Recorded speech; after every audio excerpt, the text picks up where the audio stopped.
एक बार एक गांव में एक साधु रहता था। वह भगवान में बहुत मानता था।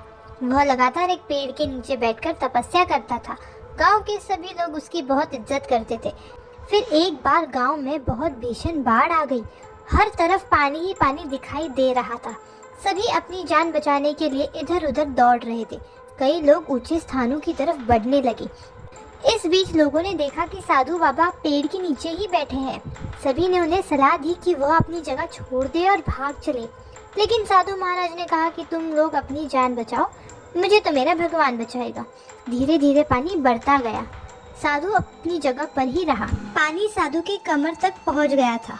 फिर इतने में ही उसके पास से एक नाव गुजरी। उस नाव में एक मल्लाह था, यानी नाव चलाने वाला। उसने कहा कि हे साधु महाराज, आप इस नाव पर आ जाएं, मैं किसी सुरक्षित स्थान पर आपको पहुंचा दूंगा। लेकिन साधु ने फिर वही उत्तर दिया, मुझे मेरा भगवान बचाएगा, मुझे तुम्हारी आवश्यकता की जरूरत नहीं है। नाव वाला भी वहां से चला गया। कुछ देर बाद बाढ़ और भी ज्यादा हो गई। साधु को लगा कि उसे पेड़ पर चढ़ना होगा। साधु ने सोचा कि उसे वहां बैठकर ईश्वर को याद करना होगा। इतने में ही उसने गड़गड़ाहट की आवाज सुनाई दी। उसने देखा कि एक हेलीकॉप्टर उनकी मदद के लिए आया है। उस हेलीकॉप्टर में से एक बचाव दल ने एक रस्सी लटकाई और साधु को उसे पकड़ने का आग्रह किया। फिर साधु ने कहा, मुझे तो मेरा भगवान बचाएगा, मैं इसे नहीं पकड़ूंगा। बचाव दल भी यह सुनकर चला गया। कुछ ही देर में बाढ़ की धारा में साधु बह गया और उसकी मृत्यु हो गई। जब मृत्यु के बाद साधु महाराज स्वर्ग पहुंचे तो उन्होंने भगवान से पूछा कि मैंने तुम्हारी आराधना इतने मन से की, लेकिन फिर भी मैं डूबकर मरा। तुम मुझे बचाने नहीं आए, आपने ऐसा क्यों किया?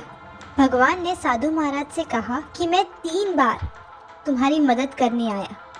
एक बार ग्रामीणों के रूप में, एक बार नाव वाले के रूप में और तीसरी बार बचाव दल के रूप में, लेकिन तुम मुझे पहचान नहीं पाए। इस कहानी से हमें यह सीख मिलती है कि ईश्वर हमें कई मौके देता है, लेकिन यह अवसर किसी की प्रतीक्षा नहीं करते, वह तेजी से गुजर जाते हैं। अगर हम उन्हें पहचान कर उनका लाभ उठा लेते हैं तो हम अपनी मंजिल पर जल्दी पहुंच जाते हैं। धन्यवाद।